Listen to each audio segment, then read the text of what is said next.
There was never any controlling Janis Joplin. In her music, she was a freewheeling ball of energy and emotion. Raw, beautiful, vulnerable and strong. In life, she was much the same. Janis Joplin, I think, sums up the kind of freewheeling madness of the 60s, but also had this incredible voice that was so unique and really cut through at a time when no one else was singing like her.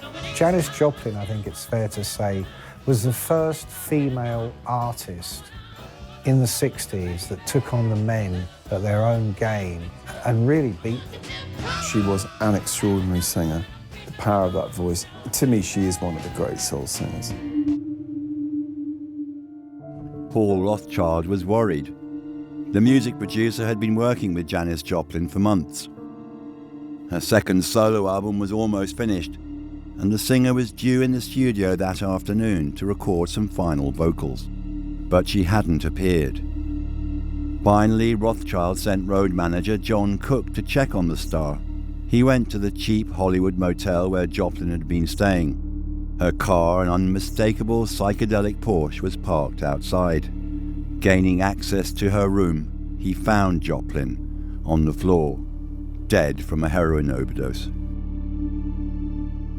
When Janis Joplin died, I think there was a sad inevitability to it for the people who knew her.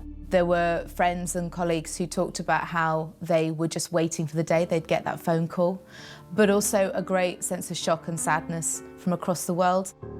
In the time leading up to her death, Janis was actually on the crest of a wave. The career was on the up. You know, there wasn't, whatever problems she was having with drugs and health and so forth, you know, she was a huge star. In February 1970, Janis Joplin went to Brazil.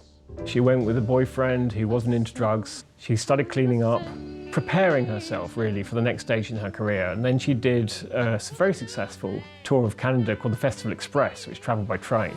This was with Buddy Guy and the band. And it seemed like things were getting back on track. And then she'd put together this band, the Full Tilt Boogie Band, to record a new album.